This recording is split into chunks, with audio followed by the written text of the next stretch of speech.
Hello and welcome to the War Report. Now, I'm sorry about the delay this week. We had a bit of a scheduling issue. GSP is off doing real life stuff, so he couldn't make this week. And I had to push it back because the person I'm going to have coming on is running a little late. He'll be here eventually, though, but we're going to have quite the show today. We're going to go over the INF, the whole just debacle with the European Union, Brexit. Uh, of course, Khashoggi, for some reason, is still in the news. And even though that looks like it's coming to a close, but we'll get into that. We got some stuff on China and Korea, and then we'll close out with some talk about Israel and the Brazil elections. Well, without further ado, let's jump right into it. So, last week, actually, at this point, the United States has left the INF Treaty, which is the international, um, my apologies, the Intermediate Range Nuclear Forces Treaty, which was signed in 1987 between Ronald Reagan and Mikhail Gorbachev. And I do have to say, I vehemently disagree with this move. Now, we technically have not left the treaty yet, but we have our intentions to leave it. Now, this was Trump most likely doing Bolton's bidding and speaking his words. And like I said, I vehemently disagree with him. I'm not going to go as far as to say this is the worst thing he's done during his time in office, but it's pretty far up there. I am not happy, to say the least. Now, to nobody's surprise, this is one of the few moves that the establishment media just came out and seal clapped for it. He received the praise of figures such as infamous neocon Max Boot. Now, there were some mainstream media outlets who opposed it just because Trump was responsible for it. Of course, that was going to happen. But nonetheless, whenever Trump pulls these kind of moves, whenever he shills to the neocon establishment and has to kiss the ring, he's very popular in the media. I recall back when he first struck Syria in April 2017, I believe it was actually on MSNBC where he had one of the pundits there saying Donald Trump became president tonight. So that's the headspace that these people are in, just to give you a look into it. But NATO General Secretary Jens Stoltenberg supported the decision and also said NATO has no new plans for nuclear missiles in Europe. Granted, NATO is not known for keeping its word. And this is, despite my opposition to this move, it is true that Russia did violate the agreement. But granted, NATO and specifically the US have been encroaching eastward very, very rapidly ever since the fall of the Berlin Wall in 1990. And the Russians came out with their own report saying, oh, the Americans, they have intermediate range missiles in Romania, they have them in Poland, which, for all I know, could be true, could be propaganda. But either way, I have no doubt there are violations of treaties on the both sides. Now, National Security Advisor John Bolton was on Moscow on Tuesday in a meeting with Putin in the wake of the threat to leave the INF Treaty.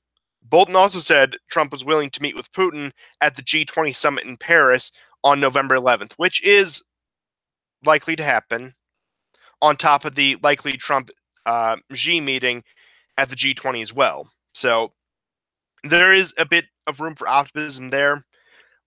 My theory, personally, on this is it could have been just Trump's style of negotiation where he goes in hard saying, we're completely scrapping the treaty, we're done, because he wanted a renegotiation. Because in Trump's mind, he probably figured this is going to force a second meeting between Putin and I, and we can hammer out the details with this. But Putin, fortunately enough, has reciprocated Trump and Bolton's sentiment and said he hopes to discuss the issue in Paris. So, despite the scrapping of the INF Treaty, there is a level of optimism that it will be rehashed out, that there may be an INF 2.0 or whatever name they give it. But this is also an interesting development considering the fact this all happened on last week, that on the same day the White House announced it was going to leave the INF, the United States lifted the entry ban on Dmitry Rozogin, the former deputy prime minister of Russia, and head of Roscosmos, which is the Russian space agency, like the Russian NASA. So that's good. We're seeing some lifting of sanctions. Granted, it's a minor one, and the officials at NASA said we shouldn't let disputes on Earth get in the way of what we can accomplish in space. So at least there's some level of cooperation there. Despite Trump getting out of the treaty, a lot of people said, "Oh, we're 2 seconds to midnight. This is the end. We're gonna be in nuclear Armageddon by the week's end." So a bit of fear mongering there. But like I said, ultimately, I have to disagree with the decision, and I condemn Trump for it. But I hope a renegotiation will come to fruition. I think it will.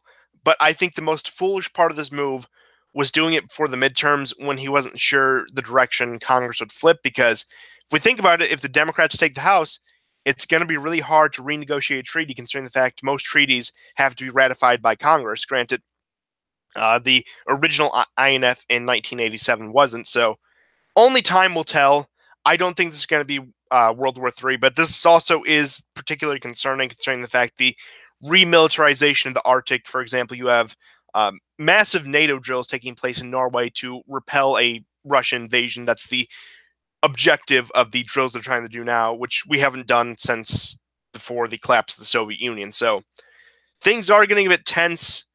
And the thing is, we have to look at it from this way. Trump's hand is being forced because of this bullshit Russia narrative. Honestly, I think that was the entire purpose of it. You have this candidate coming in saying, "Oh, I want to reconcile with Russia. I want to try to improve relations with a country that we realistically should have no problem with." Then Trump surprised everyone by winning. So then they pull out their plan saying, "Oh, Trump's a Russian puppet. Look, we'll play on his ego. Now he'll have to prove he's not a Russian puppet, so he's going to be even more aggressive than Hillary would. Ha ha ha ha ha."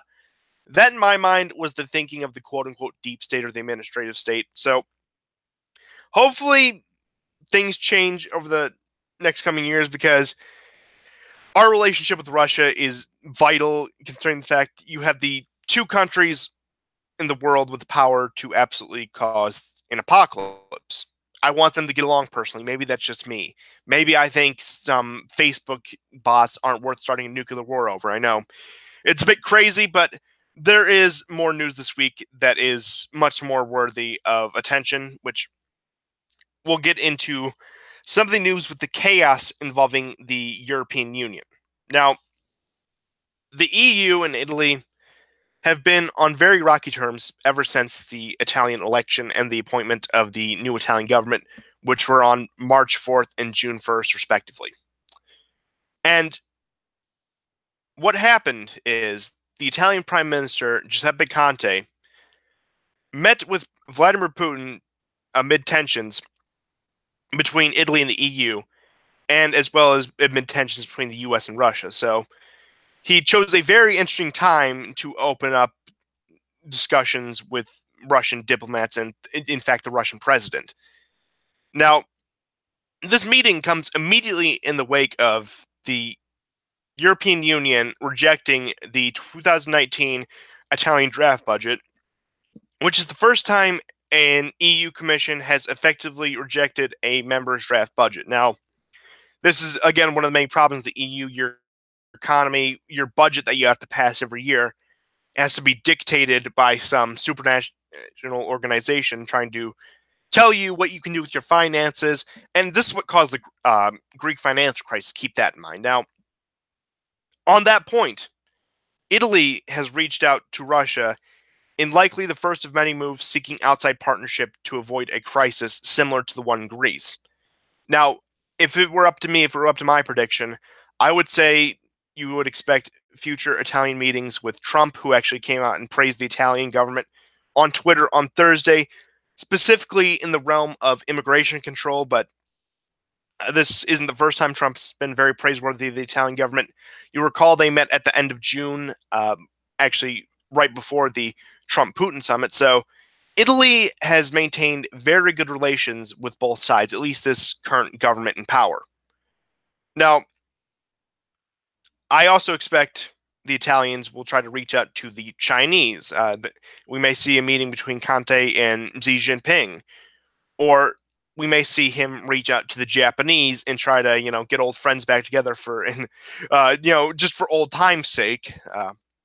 But in all seriousness, I think you'll see the Italian government start to reach out and forge ties in order to avoid being completely pillaged by the EU, which is wise. I think it would be also wise for Trump to reach out with them and try to really take advantage of the situation as much a negative connotation as that may have, but really move into forge ties with Italy, which is, I believe, the eighth and ninth largest economy in the world. I'm not. It's up.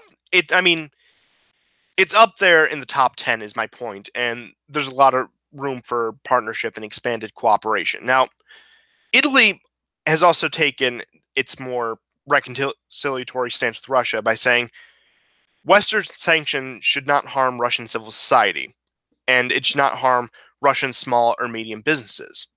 Now, this probably also hinted at the fact that sanctions on Russia from the European Union and the United States are also harming Italian businesses, because this was actually a complaint that came out of Germany. German companies were suffering because of trade restrictions with Russia. So I imagine it's also happening in Italy, but worse, considering the fact the Russians and the Italians have actually historically had a closer relationship than the Russians in any other Western European country, even back to the Soviet days. So Conte also reiterated his desire to see Russia return to being in the G7, which would then become the G8. So ultimately, he's still pushing for the readmission of Russia. You'll recall Trump echoed similar sentiments at the G7 summit in Canada back in June, actually right before the North Korea summit, as a matter of fact. He said that we have to accept Crimea as Russian. You could see the Japanese took a more reconciliatory stance. But just on that G7 summit, I want to take that into a bit of an interesting tangent. I made this observation when we first discussed the summit back in June. It showed pretty much what the new world order was going to be, to ignore any connotations that term may be, but it really set in stage the new geopolitical order. You'll recall that famous picture where Merkel is basically staring down Trump, has her hands on the table. Well, if you actually look at that picture from a full angle, you have Macron kind of standing at the side of Merkel, kind of like, oh, what am I doing here? I guess I'm with the Germans on this one. You had Trudeau right behind Merkel saying, oh, okay. And you also had Theresa May with Merkel, surprisingly enough, which we'll get into. A bit weird time between the British and Germans as the past couple of years. But in that picture, you also had Trump sitting there with Abe, the Prime Minister of Japan, standing right behind him. Same with Conte, the Prime Minister of Italy. And then you also had Bolton and other people. So it kind of showed that split that the new geopolitical order is going to be built on, which, just as an aside, I thought that was pretty interesting. And yes, as the chat says, Treason May, I believe that is very appropriate. My sympathies goes out to my UK audience with your terrible leadership. I mean, honestly, I think Corbyn would be better at this point. So, just accelerate that. Just put the gas pedal. You're heading towards the cliff anyway. But on the Italian-Russian meeting, as I was discussing, it was very productive because with the meeting's primary focus being economics and trade, several Russian and Italian business executives also met with each other and signed agreements for cooperation on shipbuilding, the auto industry, energy, and many other sectors. Now, the popular Italian brand, and you'll never guess the name of it, Made in Italy, also launched a project with Russian companies and trying to start a new project called Made with Italy. So Russia's basically trying to piggyback off the success of a more powerful economy. I mean, more power to them. Anything that can help integrate Russia into the new quote-unquote populist bloc, I support, because that'll ultimately help ease tensions between the U.S. and Russia, which I can't say is a bad thing, as I iterated at the beginning of the show. Now, Italy, as I mentioned several times over, is not only having warm relations with the Russians, but Trump has praised them recently, mainly on immigration policy. Now, I predict, especially with the renewed U.S.-Russian tensions, the new Italian government is probably going to play a role of mediator for future U.S.-Russian talks. So you could think the next big Trump-Putin summit, if they have one, instead of Helsinki, it may be Rome, in which I think that would be very symbolic.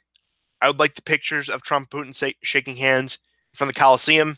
Maybe that's just me. I think that would be very aesthetic.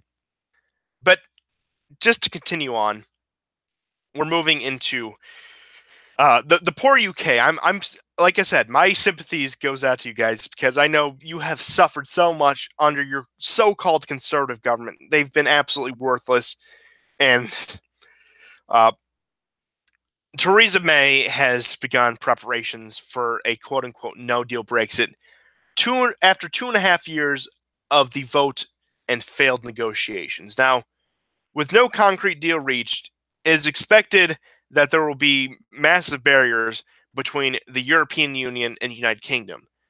And this will also create a lot of uncertainty about UK citizens living abroad in the European Union. Now, perhaps there is a glimmer of hope. May has managed to do something right for once. She somehow managed to convince the pro Brexit members of the Conservative Party that she was able to handle these negotiations. Now, I don't know what she said to win them over because I don't think any conservative in the right mind would trust her to run the dog catcher's office. I mean, I personally wouldn't. But if she can pull this off, it's going to be one of the greatest comebacks in history. But the EU is also pulling every move they can to stifle Brexit.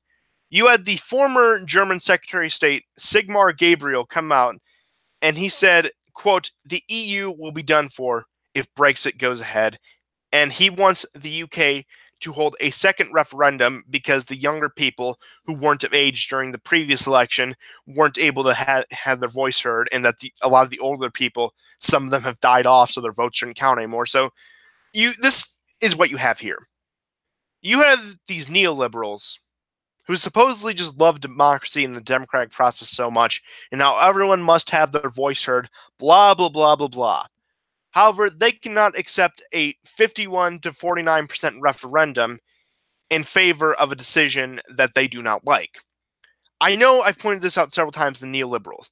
They only like democracy when it's convenient. See, what you got to do is you shouldn't like democracy at all. It's a terrible system. I mean, one person, one vote. But again, it's a topic for a different day. And I just think it's funny because you hear so much, especially in the United States, about election meddling, foreign meddling. It was, of course, originally the narrative about Russia, but then it expanded into more legitimate fields such as Chinese meddling. But what you have here is you have a former diplomatic official from a foreign country trying to dictate what the UK should do in terms of its own sovereignty. So, frankly, there's honestly no one standing up for the UK. I mean, the Conservatives aren't. God knows the Labour Party isn't. I mean, and does anyone care about what their third parties have to say? Is there any time there's been a UK Prime Minister that wasn't either a Conservative or Labour member? But it gets a lot more interesting than this.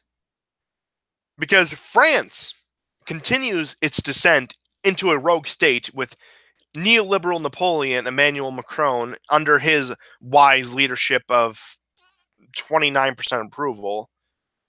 Now, after he dumped migrants across the Italian border, he has now threatened to block British access to Calais port if the UK does not pay a £39 billion quote unquote divorce bill in the case of a no Brexit deal. Now, I want to propose a hypothetical to you. Imagine if the Russians did something similar. Imagine if they said, we're not going to. I know Russia isn't much of a naval power, and beyond the Black Sea, it doesn't have much control of territorial waters. But imagine if Russia threatened to stifle, I don't know, let's say Romanian trade. Imagine the international outrage. Imagine the sanctions the United States and the rest of the world would be throwing down a hammer on them. Again, it would be total chaos. It would be the brink of World War III with if some people had their way. But you have France threatening to block off British trade in international waters, and there's no reaction at all, not a peep from anyone. And like I said, this is also after the French violated Italian sovereignty. The French are going to cause another European war at this rate. I mean, may be good because I think European cooperation has been an overall detriment to both countries inside and outside Europe. I think Europe's strength is personally in its competition when they're trying to one-up each other. And that's when you had the most innovation, but maybe that's just me personally. But Khashoggi still lingers in the news. So I do feel the need to address this. Now, Saudi Arabia has finally admitted that Khashoggi has died. Now, their official narrative, I'm sure you've all heard at this point, this is actually a bit of old news at this point, is that rogue interrogation agents killed him when he visited the consulate in Istanbul, or more appropriately, Constantinople. And Crown Prince Mohammed bin Salman called it a heinous crime. Now, what I find funny is the Saudis have walked themselves into quite the predicament here. So, if they're lying, that shows that they had deliberate assassination. But if they're telling the truth, that shows that their agents are so out of control that whenever they have that not only do they interrogate people who come in their embassy for official paperwork, but that their interrogations are so botched, they end up killing someone. So, these are quality people here. Saudi intelligence, they're just such a great asset in the war on terror. That's what the neoconservatives have been telling me for all these years. That's what they've been telling me until they decided to turn against Saudi Arabia over one dead journo. But maybe that's just me. Maybe we need Saudi Arabia to help us fight that evil boogeyman ISIS, or maybe they're finally going to take out Hezbollah, or whatever counterterrorism operations the Saudis supposedly do. But King Salman and Mohammed bin Salman then met with Khashoggi's son in one of the most hilarious damage control stunts I've ever seen. Now, you had the photo ops. You had King Salman, who, despite being 82, is in pretty good shape, but granted, how good of shape can an 82-year-old man be in? He didn't look too good that day, if you ask me. You had the photo ops of them shaking hands, and Mohammed bin Salman had the most insincere look on his face, while the elder King Salman looked like he looked kind of out of it, as old people sometimes do. Now, Trump, over the duration of this, I guess you could call it, incident, has given a wide range of responses when pressed on the issue. From threatening sanctions to calling it a quote-unquote guilty until proven innocent case. But his most recent comments is that the Saudi authorities staged the worst cover-up ever. So he is somewhat playing into the official Saudi narrative that some rogue agents killed them. The way he phrased it also makes blame on the Saudi government for covering up and not, which does somewhat confirm my theory that with Saudi Israel, Trump's relationship with them on the surface, like he's doing their bidding, like he goes and dances with them, touches the orb, and does whatever. Closed doors is most likely a very tense relationship. This with Israel for a while, actually, ever since the embassy move. And I've had about it with Saudi Arabia. And I think Trump's wide range of responses also confirms that when he said these things trying to defend Saudi Arabia, rather insincere, if you ask me. Like, he didn't really, but was doing it because he didn't want OPEC to drive oilers $7 by raising oil price to $200 a barrel.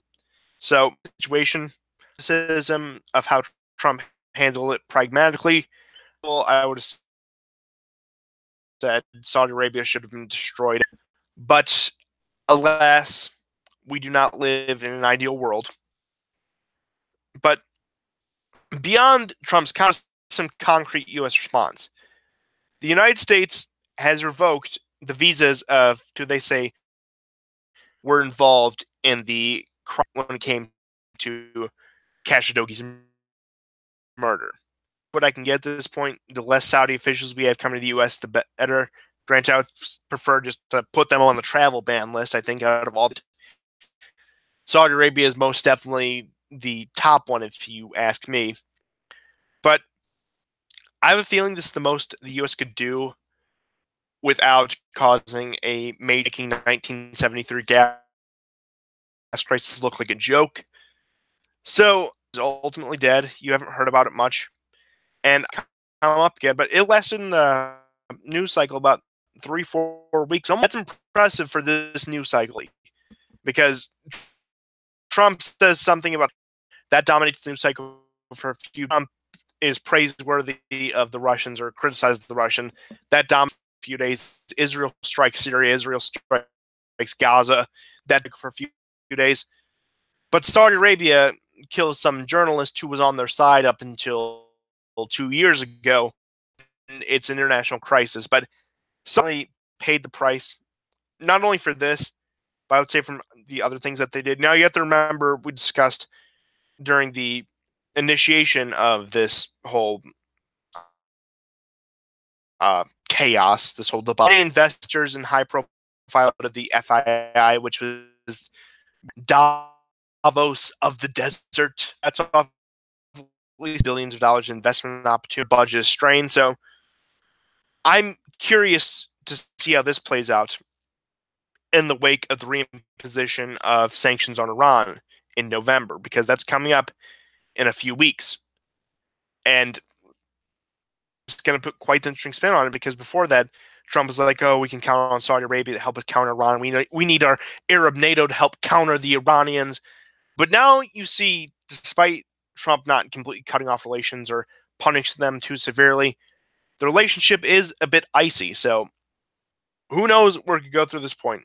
And I don't know. It's a wait-and-see situation. I'm sure this is not the last we'll hear about it, but the story is dying down. Now, we do have some interesting news out of, we all know my favorite partner of the United States, the People's Republic of China. You know how much I love them, how much I've praised them on the show. Just unending waves of praise for the Chinese from yours truly, Constantine's commentary.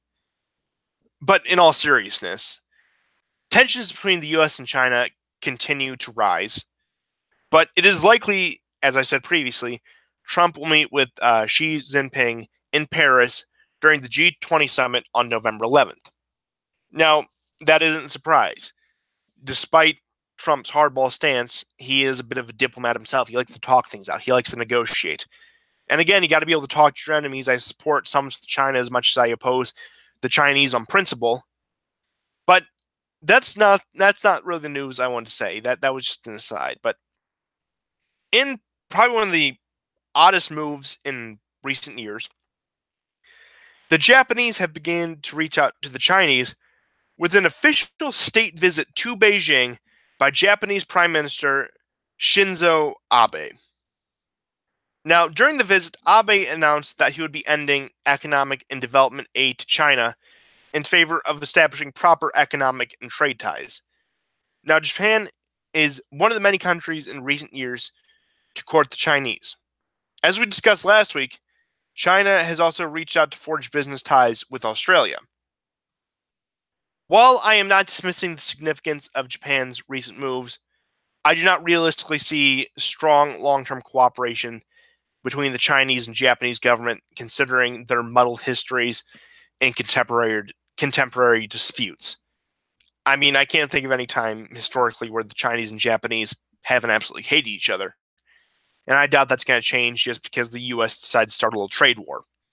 Now, if anything, I see this meeting with Abe trying to signal to Washington that he isn't a fan of some of the economic moves by the United States. And that would be a very East Asian way of negotiating, saying, if you're going to do this, I'm going to go hang out with him. If I'm going to talk to the Chinese, I'm going to talk to this, and this. I wouldn't be surprised if we saw a meeting between Abe and Putin soon on that note. Now, this prediction of there being weak Chinese and Japanese ties is compounded upon my prediction that the Chinese economy will be hitting a wall in the near future. Because what we have to consider is, we discussed last week with China's quote-unquote debt traps and how they would basically trap nations into either selling off use their ports, natural resources, or whatever they had to offer in order to forgive some or all of the debt they have incurred by taking Chinese loans and investments. Now, that is all fine and good when you act unchallenged. When you're the sole global power, you can get away with that stuff because there's nobody else to turn to. But we're increasingly entering a multipolar world. Let's say in the next decade or two, China keeps on doing this. And I don't know, let's say Indonesia, for example, they recently canceled Chinese construction projects. Let's say they didn't, for the sake of the scenario. When they get in that debt trap, instead they could look to the U.S. for outside investment and trying to improve their economy, than selling their entire country to the Chinese. So that is something we also have to consider. So the Chinese, again, their economic growth is predicated on manufacturing for the U.S., which, again, with the trade war, may change things very rapidly, and upon being predatory of smaller nations and basically using usury as a form of conquest. That is, if you ask me, not a stable long-term solution in order to grow your economy and grow your nation's power. It's going to work for some of them, but a lot of people are going to rebel. A lot of countries are going to rebel and turn to outside powers. And if you think about it, especially in Central Asia, you're going to have the Russians right there, because the Russians, despite them not being some economic superpower, they maintain decent economic growth. You think and again, the Russians are going to clamor at the opportunity to push foreign influence out of Central Asia, keep foreign influence out of their backyard. So, I don't see, my point is, of all of this, I don't see Chinese-Japanese economic relations last too long. Number one, because of their history. Number two, because of the economic problems China's going to face. Number three, because of the problems China and Japan have with each other in current year. Now, we do have a bit more positive news. Korea is always a good one. Progress between the two Koreas has continued at just completely surprising rate. Nobody would have expected this. You tell them even this a year ago, or even 5 months ago during the summit, nobody would have ever expected this. Both sides have agreed to dismantle 22 guard posts near the border by the end of next month. And there's also discussions of a reinstatement of a joint military commission. However, with this news, the South is expected to hold 2 military drills their own upcoming week. So there still is a lot of projection. There still is a lot of waving around and trying to have shows of force. But in terms of military drills, the U.S. has also delayed their air defense drills in Korea, which were scheduled for this December. The U.S. and South Korea have also delayed their major drills in August, called the Ulchi Freedom Guardian Exercise, which is the major drill they do every year, and those have been delayed. Now, with all this positive news, with all this de-escalation in Korea, which is one of the few parts of the world that actually is seeing potential for peace, thanks to Donald Trump, of course, which try telling that to somebody 10 years ago, that this celebrity billionaire from Manhattan would solve the Korean crisis. Nobody, we would have laughed at you. We would have said, you kid. Or they would have thrown you in an insane asylum. Now, of course, the usual suspects, the leftists, the neoconservatives, not like there's much of a difference on that note, but you know the type of people I'm talking about, are not satisfied with this progress, however. They're saying Trump is likely to make a quote-unquote bad deal with the North Koreans when it comes to denuclearization. Now, these comments are only made, at least I speculate, because Trump is likely to have another meeting with Kim Jong-un either after the midterm elections or, if you believe John Bolton, at the beginning of next year. But point being, there's likely to be another Trump-Kim summit soon. And I imagine it'll be even bigger and better than the last one, believe me, to quote a certain someone. But, oh, yes, of course, Dennis Rodman, he's going to be there. And he's going to be our ambassador to North Korea. Thank you, chat, for reminding me. Who could forget? He, integral part of the peace process. Funny enough, you could actually make an argument for that, but just on the Korean issue, just on the quote-unquote bad deal thing, people think Trump is just going to, North Korea is becoming nuclear power, and they're going to rain down nuclear hellfire on the West Coast. Blah, blah, blah, blah, blah, blah, blah. And what you actually have is, I don't think Trump gives a shit, pardon my language, about denuclearization in Korea. I don't. I think he cared about neutralizing the threat and pulling them towards negotiations with South Korea. Because fundamentally, I think as the Koreas grow together, especially in military cooperation, I don't think South Korea will want denuclearization either. Think about it. If you can have the dozen or so nukes they have in their arsenal that we speculate that they have, and you can point them towards Beijing, that's going to be a pretty good deterrent, and that's going to secure Korean independence for the first time in their history. Because what you have to consider is Korea has been under foreign domination since the beginning of time. They spent the latter half of the 20th century under US and Soviet Chinese domination. They spent the beginning half of the 20th century in the late 19th century under Japanese rule. And before that, they spent their time mostly under Chinese rule, briefly under Russian rule. But point being is, Korea has rarely dictated its own foreign policy and its own standing in the world. And now they have the opportunity to actually dictate that. And nuclear weapons will help with that, if you ask me. So, again, I don't see denuclearization as an issue. And I think if Korea has nukes, they can provide their own security. Of course, I still maintain cooperation with North Korea in the interest of keeping China at bay. But if we don't need tens of thousands of troops on the peninsula and our military hardware on the peninsula, but can still have cooperation with Korea, I think that's a win for everyone except the Chinese, which is exactly what I'm looking for. So, when it comes to the Korea issue, I'm pretty optimistic, despite what they're trying to spin on us. But we do have some more interesting news in relation to the Chinese, more so Israeli-Chinese cooperation. What you have here is China is looking to expanding all across the world. Now, Israel and China, especially over recent years, have moved to bolster cooperation on innovation in the wake of the visit of the Chinese vice president. Now, Israeli Prime Minister Netanyahu is also pushing for free trade with China by 2019, saying, quote, China is Israel's second largest trading partner, reaching $10 billion USD in the year 2017, and is already up 30% in 2018. Now, this comes very shortly after Israel granted Chinese the right to use Haifa trade port to access the Mediterranean. Now, the new Chinese-Israeli relationship also may lead to bigger problems down the road, however. As I said previously, Russian-Chinese cooperation begins and ends with opposition to American hegemony. While Russia and Israel may have decent ties, Iran and Syria is still a major sticking point between the two. For example, they just had a dispute between them actually as of yesterday.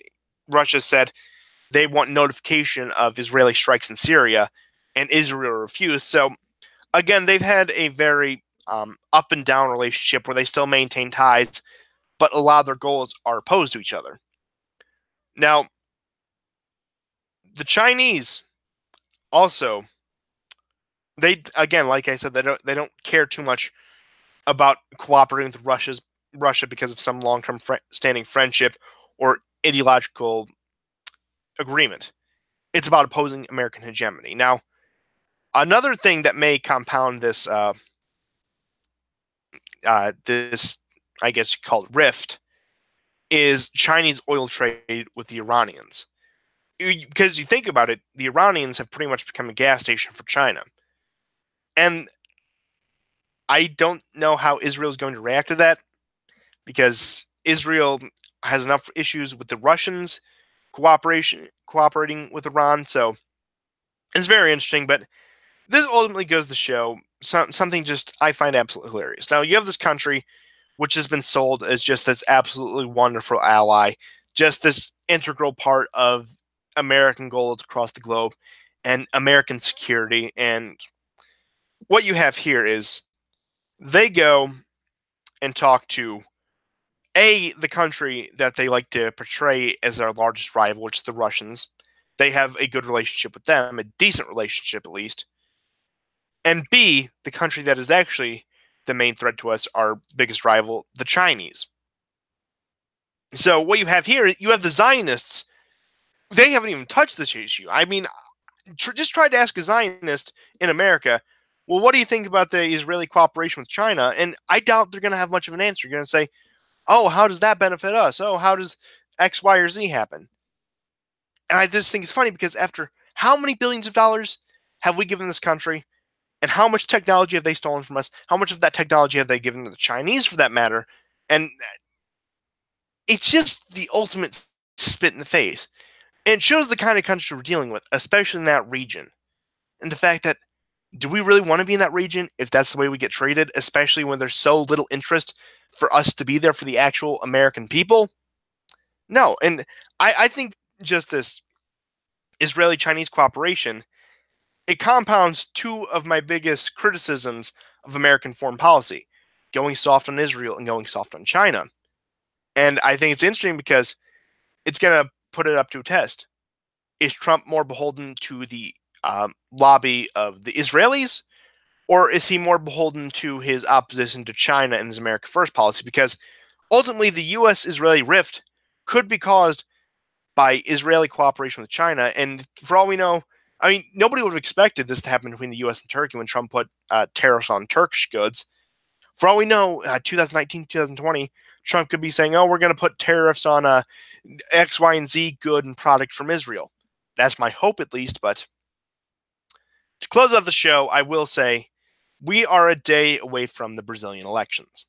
Now, as I've looked at my audience demographics, I do not have a very large Brazilian audience. And for the few of you who may be listening to this, I encourage you to vote for Bolsonaro yet again. And it's getting crucial. I think he's going to win. Even the neoliberal outlets have conceded Brazil's far-right candidate is going to win the Brazilian election. And I see it as very good for U.S. interests.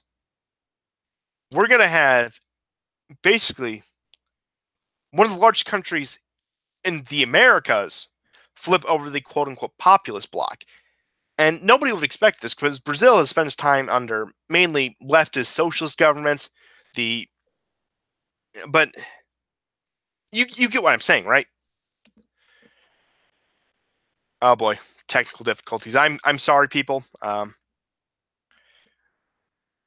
But as I said before, I expect a lot of political violence in Brazil to happen, especially tomorrow on Monday. I think it's going to be a very big story. I think we're probably going to be talking about the massive riots that happen in Brazil probably next Thursday, whenever we actually get the show going for next week's episode. And it's definitely going to dominate the news cycle, at least here on the War Report, for a while. And I don't know whether it's going to lead to civil war or not. I am inclined to say no, but crazier things have happened. But just with that little bit of a discussion about the Brazilian elections out of the way, probably going to wind down the show to a close. And I'm sorry about the shorter episode. I'm sorry about the weird timing. I had a bit of issues last week. Had I known it was going to be this difficult, I mean, I probably would have just done it on Wednesday or Thursday. But again, thank you all for tuning in. I hope all of you who are tuning in after the fact have enjoyed this episode despite a bit of the chaos involved with it. I apologize, it's a bit of a shorter episode. I'm going to try to keep the content, of course, coming out throughout the week. I have a few spicy videos I want to make that are probably going to draw a lot of fire, even from people who like me and generally agree with me. But you can look forward to those next week or the week after. I'll see you guys then, and goodbye.